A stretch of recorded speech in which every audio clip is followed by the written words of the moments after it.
As a heterosexual man with gay thoughts, I have a lot to say. Also helps that every character I add in this tier list, I thought how would a date with them turn out. So I'm going to use many factors on how I determine who's the sexiest character in Berserk. The first obviously being looks. Now many go, looks are subjective. It's in the eye of the beholder. Well, they haven't seen Guts. That man turns me gay when I look at him, and many others as well. Now another factor I'm going to use is personality. The third factor is if they have something truly unique that makes them more appealing in a unique way. And as for the last factor is if they can break the sexy barrier, where gender doesn't matter and they are able to attract any gender, showing they truly are sexy. Now I am going to be biased, of course, this is my opinion after all, so feel free to disagree or agree and comment who you think is the sexiest character in Berserk. Now for the tiers, the highest tier is sex god. It means they are above everyone else and truly are special. Next tier is please do anything you want with me tier. Basically S plus tier. Next is S tier. Then it's A tier, B tier, etc. But the very bottom is please leave the story tier. Basically I want you gone. So let's start this tier list. Starting with the first character, Irvine. Now when I first read Berserk, I pretty much reacted, meh, his design is pretty bland. Sure, I get the whole aesthetic Miura is going for with the hunter vibes, or Robin Hood in this case, but I just find it meh. We don't see his hair, his eyes are scary, but that is a bit of a plus. His personality though, I do find it very sexy. Despite being someone who prefers to be alone, he isn't shy of showing care, like when he gave Sonya something warm while she fell asleep. Very sexy of him. But then many chapters later, we get something that made me change my mind on him. A complete 180, his apostle form. I'm not a furry. Sure, I find the cute anime animal girls cute, but this right here. Now this is a furry beast I let rip me apart. This is what I'd be a furry for. This is what I wanted Miro to capture with his design. His human form feels like a hunter, but your typical one. Nothing unique about him. But his apostle form, now that feels like a true beast hunter. Someone who will do anything to get its prey. And I find that sexy. And then there's his hair, which has this wildness to it. Truly a unique design. Easily S tier for me. Next is Magnifico. Now hear me out. He definitely is ugly inside and outside. But he has this pathetic nature that I find oddly charming, where he does not give up. He's been made aware he's pathetic time and time again, but he still keeps going. Truly a struggler, and all strugglers do have a sexiness to them. I will always find it funny how Magnifico was sort of good looking in his initial design, but Miura changed it over time to match his character. So I put Magnifico in D tier. Corcus. Now this isn't going to be a hear me out. I refuse to hear otherwise, but Corcus is a B tier. This man is the perfect hater and a successful one at that. You might be thinking, isn't Magnifico and Corcus the same in terms of patheticness? No, you are wrong. What truly makes Corcus sexy is how open he is about who he is. Magnifico is a snake. He hides his intentions. Corcus openly hates on Guts. Everyone knows this. Here comes Corcus hating ass again. And guess what? Even with all that hate, Corcus is a leader of the section of the Band of the Hawk. Even Guts respects how open Corcus is with him. It's why Guts doesn't hate on Corcus, but rather goes, I get it, man. I truly do. Corcus is always shooting his shot with women as well, showing confidence. His personality, while it is being a big hater, he's very chill when Guts isn't around. And the biggest proof of that is Judo hangs out with Corcus in his spare time. As for his looks,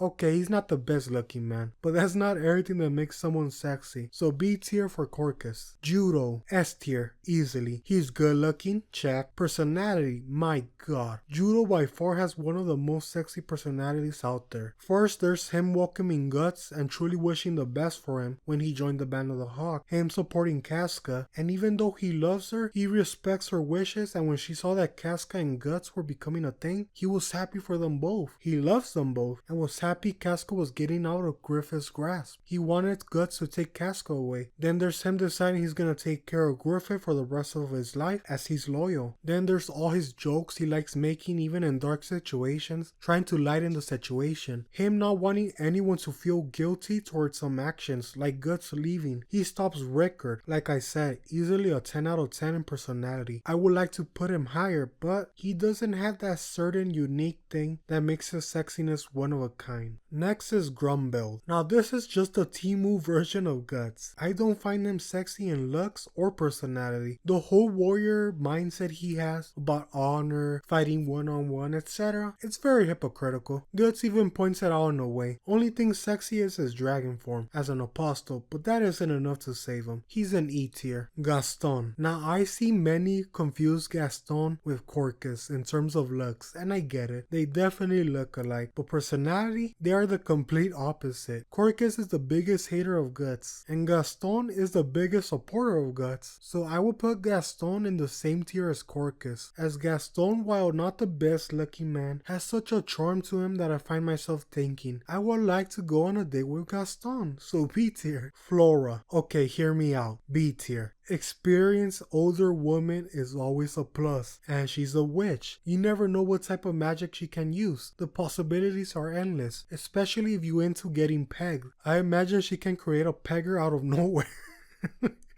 The possibilities are endless. Evalera. While she is an elf, elf can be sexy, but Evalera to me isn't. Not sure if that's a hot take, but not sure why, but something about her doesn't catch my attention. No standout scenes as well, so I put her in E tier. Silot. Now this might be a hot take, but D tier. Now his outfit is sexy as hell. I'll give Silot that. It has this oh he freaky in the bed vibes. But the reason why I put Silot in D tier, despite having a sexy outfit and a cool personality, is his hair. Am I that shallow? Yes I am. I can't get over that hairstyle. I do not vibe with it. So, D tier. Roderick. I'm sure we can all agree, Miura created this character for the sole intention to be sexy, and he accomplished his mission, as my god. Bonus points for having yaoi vibes with Magnifico, but what makes Roderick sexy to me isn't just his looks, but it's his confidence. If I was Farnese, I would have put out on the first moment. Even when Roderick is out of his league, he still has confidence to spare, and helps out Guts and the rest. Even when he saw Farnese is into Guts, he doesn't get mad or disrespect Guts or Farnese, or try to make Guts look bad to look better, but rather, he respects Guts and treats him with respect. This is what an alpha man should be like, so I put Roderick in S tier. Pepe. Okay, I wanted to include her for her name. I can't get over that name. Like, now I don't know if the name Pepe has some history behind it and it has meaning, but come on, this name is funny as hell. Now in terms of sexiness, I hate to do this to her as she was pretty cool, but anyone with the name Pepe is not sexy. Yes, I am biased because I hate frogs with a passion because I was accused with a frog fetish. So Pepe is leave the story tier. Next is Farnese. Please do anything you want with me tier. Not only is she sexy in terms of looks, but what truly makes her sexy is her personality. She was all over the place in the beginning of Berserk. She was so chaotic and I loved it. Burning people, getting off on it. And then there's her kind, caring side that wasn't just created in the spot, but rather hundreds of chapters of development. And then her redeeming her past actions. Not only does she regret some of her actions, she has gone to extreme lengths to make up for them as well, as shown with her laying down her life to protect Casca. As much as I do miss her old self at times, I can't deny that I love current Farnese so much more, and I still believe Farnese has that freaky side to her. Once a woman whips someone, that will never go away so easily. So Farnese, please do anything you want with me, dear. Rakshas. Okay, hear me out. While he is a Griffith dick writer, he also wants to kill Griffith, so easily A tier. You know how difficult it is to find people like this in the world of Berserk, where almost everyone be writing Griffith? So this alone makes Rakshas pretty sexy. Pippin. Now he's B tier. Now sure, he might not be the best looking guy, but what makes him B tier is I want to climb him. He has such a bear build that I just want to cozy up with him, and that alone makes him pretty sexy to me, so B tier. Moscus. Hear me out. Hear me out. I know I say this a lot in this video already, but hear me out on this one. Moscus is not that bad. He's at least C tier. His square face is only very pleasing for me to look at, and it would be very sexy of him to let me play stuff on his square face. Personality though, okay, he's awful, but he's very funny as well. So C tier for me. Owen. Now this one always makes me laugh, as this literally is a male Farnese. I can't help but think this is just Chad Farnese. That hair, and him being blonde as well it seems. But him being Mel Farnese doesn't put him next to Farnese, as his personality is not chaotic. We don't have a lot of screen time with him, but there is one thing I really love about him, and it's his bromance with LeBon. These two are always together, and it's genuinely so cool how they care for each other. So I put LeBon and Owen in the same tier, B tier. Locust. Please leave the story tier. I need Locust gone. He's the biggest Griffith Dick writer, and that alone makes him the least sexy character in Berserk. And him looking like that actor from this one horrible movie doesn't save him as well. Farnese's mom. We never got a name, but even without that, my god, she's such a memorable character despite only showing up for like 20 pages. Not only does she pretty much demand power whenever she's on screen, as she literally reads through everyone, through Serpico, through Farnese, through Magnifico, her husband, and I have a theory as to why she's the only one in the family who we didn't get a name for. The reason being, no one else in the family can read her. Her husband, her sons, her daughter, no one can read her. Thus her name remains a mystery as a way to depict that. And that alone makes her so sexy to me. Now, is she an awful mother? Of course she is, but I do like that she herself acknowledges that she is an awful mother. So I put Farnese's mom in A tier. Adon. Only reason I added this character to this tier list is because I will never forget his annoying ass. I put him in the lowest tier. Please leave the story tier. Boscon. I probably pronounced that name wrong as hell, but he's E tier for me. I only added him because he treated Adon like shit. So that makes him an E tier at least. Now for a real man, Ozon, B tier. This man is a man's man. His principles alone make him sexy, as my god he sticks with them no matter the situation. And in the conviction arc, seeing him curse his fate for surviving once again while others didn't makes him such a lovable person. Such a kind heart, and that alone puts him in B tier. Conrad and Ubik from the God Hand. I need them to leave the story tier. If there's someone who finds them a little bit attractive, I'm worried about you. I rarely kink shame anyone, but this I will. But Void on the other hand, E tier. Now I like smart people, and his brain is literally out, so he has that going for him, so I put Void in E tier. Now for the sexiest member of the God Hand, Slan. Now I put her in the do whatever you want with me tier for a reason you might not expect. Now I reread Berserk many times, and there's something about Slan that feels off. Now I talked to some of my male friends and female friends in the past about what they think of Slan, and I showed them some of her dialogue and her design. My male friends, they will bark for her. My women friends, some found her sexy, but some told me she feels like bait for what men want of women, and that's when it hit me. This is what always felt off about Slan. Her lust, her way of talking, not wearing clothes, it all feels sarcastic. Her making fun of men basically, or just people in general that give in to lust. Slan thrives on this. She loves exploiting this, which is why she uses dialogue like this. It sounds very mocking, and that's why I put her in this tier, as she truly is sexy for that. Now, is she an evil entity that causes destruction all over the world? Yes, she is, but she makes it look sexy as hell. So I put her in the do whatever you want with me tier. Next is Zod. Daddy, daddy, daddy. Okay, I'm sure everyone would agree. He's fucking sexy as hell. And somehow, even his apostle form is sexy as hell. Fur Daddy. Not only is such a cool guy that just thrives for battle, he's also such a chill guy. I'm so torn on where to put him in this tier list. So I'll put him in between Sex God and I will let you do whatever you want with me tier. Now the next one is Skull Knight. Had to rank him next to Zod, as Skull Knight and Zod have such a strong sexual tension. Now, I never knew I would be attracted to someone who's all armor, but here we are. This man gives me an armor fetish. This man makes a scary skeleton face sexy as hell, and I for one would love to talk to him while he says his long convoluted sentences when I ask him, where's the control at? So I put Skull Knight in S tier. Luca, I will let you do whatever you want with me tier. To me, Luca holds a special place in my heart. Berserk is one of the first manga I read when I was a kid. Yes, I know, the fuck is wrong with me, but Berserk taught me so much, and it changed my life and perspective on many things. And Luca is one one of these characters. Mira doesn't treat her character as an anomaly. Luca is the only character who doesn't have a character arc or redemption character arc like others. Mira wrote her as a full character, if that makes any sense, where Luca knows who she is. Her worth isn't defined by whether she escapes her profession or finds love with a nobleman. Her strength is in how she carries herself, how she protects others, and how she maintains her dignity without seeking validation from others. Luca proves that a person's value isn't determined by their status, profession, or social standing, but instead by the choices they make in the face of hardship. As everyone else in the conviction arc faltered and changed their beliefs when darkness approached them. The religious group, the rich people, everyone gave up on their ideals to save themselves. But Luca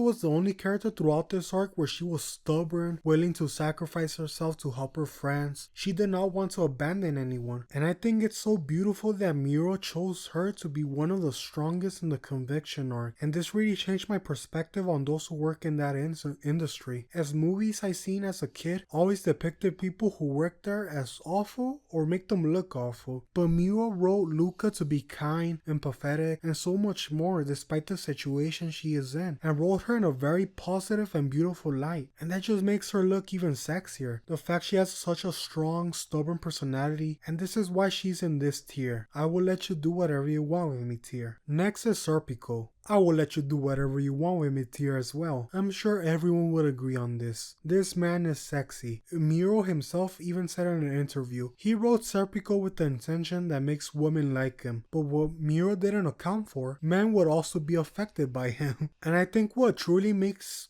Serpico sexy is how sly he is. The way he attacks Guts, lays pressure onto him by saying lies. The way he fought Guts, this man is so sly, and I love it. The way he acts all happy and then the next moment he attacks Guts with this sexy killer look. Then there's his fun personality. One thing that always cracks me up is him praising someone else's fashion style because it's similar to his. So this is why I put Serpico in this tier. Puck, A tier. Now sure he's a twink and he's funny as hell, but I just know if he was real, I would be like Guts. I would be fed up with him after a while, and this is why I can't place Puck any higher, so A tier. Morta. Thank you Miro for creating such sexy characters this late into Berserk, and Morta is one of them. And my god, not only are witches sexy as hell, she also has this rebellion personality and seeks chaos, easily placing her in the I will let her do whatever you want with me tier. Next is Danan, also known as the Flower Storm Monarch. Queen. Her true form is by far the sexier version and easily puts her in the I will let you do whatever you want with me tier. Not only is she such a troll where she messes with Puck, who is the biggest troll, she also has such a majestic vibe which fits her character so much. When she transforms, that demands power, and I find her sexy as hell. Griffith. As much as I hate Griffith, as much as I want him gone, I can't lie, he is sexy. Griffith is a femboy, which you can call the chosen ones. Griffith can attract gays, heterosexuals, even homophobics. I can attest to that. And there's even more to observe. His hair is so luscious, it has this poofiness to it, which invites you in, wanting to get closer to Griffith, which works as a metaphor for Griffith's character, someone who allures anyone that makes contact with him. Then there's his eyes being like a hawk's, which can capture anyone, so once he has you in his sights, you are forced to be gay if you're a man. Now there is one thing I had to mention, Griffith has no ass. I fell on my knees when I realized he has no ass. I would like to blame this on the torturer, but this was before that. A femboy with no ass is like a bi who gets no man or woman, which you bi for. But I will give Griffith credit for something no other character can do. He can make me have heterosexual and gay thoughts depending if I'm feeling gay or closeted, as I can imagine him as the man or the woman, so Griffith can make me heterosexual or homosexual depending on my will. Golden Age arc Griffith is amazing, despite we the viewers knowing how calculating and scheming he is, by how he reacted to Adonis' death. When reading the Golden Age arc, it's surprising how charming, childlike, funny, sensitive, unpredictable he is. That makes him such a sexy, interesting person, and I definitely would love to be around Golden Age Griffith. We have moments where he shows this genuine joy towards the creepy stuff like the Behelit in a cute way, him recommending this to Guts, him providing support to Casca, and genuinely genuinely supportive of her when he didn't have to. He didn't have to intervene when they first met. Then there's him being cool with Corcus. The fact he has Corcus as a leader of men in the Band of the Hawk shows how cool Griffith is. Griffith knows Corcus is the biggest Guts hater, and we all know Griffith is the biggest Guts writer. And to still have Corcus lead a section of the Band of the Hawk is genuinely so cool of Griffith. Now fuck Griffith for what he did, but I can't overlook how complex he is as a character, that I can't help myself be charmed by him. But current Griffith is way too bland, as we don't get anything from him anymore. We don't know what he's thinking or feels about things. So if this was Golden Age Griffith, I would put him in the very top as a sex god tier, but because he got more boring, I will put him in between sex god and I will let you do whatever you want with me tier. Next to Zod. Also keep in mind, this is not me saying Griffith is a cool person in my book. This is just a sexy tier list. Next is Casca. Sex god, sex god, sex god. She is in the highest tier. Now I am very biased as Casca is literally one of my first crush in media, and my god I love her so much. Not only is she a very complex character, which I plan on making a separate video talking entirely about her, but to make it short, what truly captivated me about her that no other character in Berserk did was that Casca was afraid of change. Other characters in Berserk that go through change, none of them display that fear. Most happily welcome the change. Others have no reaction, but Casca, she was afraid of how she was changing. She was scared that all those feelings and thoughts she had in the past would become false. That her entire life before would have been a lie. Something negative that she would look at with disdain. And that was so real to me. And what hit me the hardest about her character is see her gain the courage to move forward and learn about this new side of her she didn't know of. It gave me the courage to explore different sides of myself that I never knew of. Also look at her muscles. My god, her back muscles. She also even has women falling for her, breaking the sexy barrier. So Casca is in the highest tier, sex god. Now for the last character in this tier list, Guts. Sex god, sex god, sex god. I had to say the two best characters for last in this tier list. Now first, no one has man milkers like Guts and Berserk. I want to sleep on top of them, and from what I've seen, other men and women as well. But there's more to Guts' looks. There's his chiseled jawline, he could crush you with it if he wants. Then there's his muscles, can treat you as rough as you want. His monster feet grippers. Now he only has one hand, but that's all he needs. Now what about his ass, you're wondering? And good news, he has an ass, and a tasteful one at that. Even Casca can't help but grab it. Golden Age Guts was pretty much a himbo. He had this dumb cute energy to him. He made a lot of mistakes, him not knowing what to say at times, him saying too much, which leads to funny moments like Casca hitting him. But what truly makes Guts special that made me put him in the sex god tier is his character. Now Guts is a badass. Everyone who sees Guts can see that. Many are inspired by him and want to look like him. Many love how he struggles no matter the odds. Despite how cruel life can be, you stand back up. Now that is amazing and has given me courage before. But what truly stands apart to me is that despite everything Guts went through, at his core, he's kind, empathetic, hopeful, as shown throughout the entire story of Berserk. Not only did he learn to love, gain bonds, despite what he went through as a child, and even after his bonds and his love were all broken apart by Griffith, Guts still had the capacity to love, to trust, to be hopeful, to be kind, as shown with his bonds of Shirk, Farnese, Serpico, Isidro, etc. And it fills me with hope as well, to not give up on anything like Guts. There's so much more I could talk about Guts and how this makes him sexy as hell, but I feel this is good enough for this video. So this is a full tier list. Now for those that see this video and actually made it to the end, remember this is my opinion, so feel free to disagree. Dislike the video or like the video. I just wanted to make this video about this topic because why not? This was fun to talk about. So comment on who you think is the sexiest Berserk character, as I am interested to see what others think. So hope you enjoyed this video.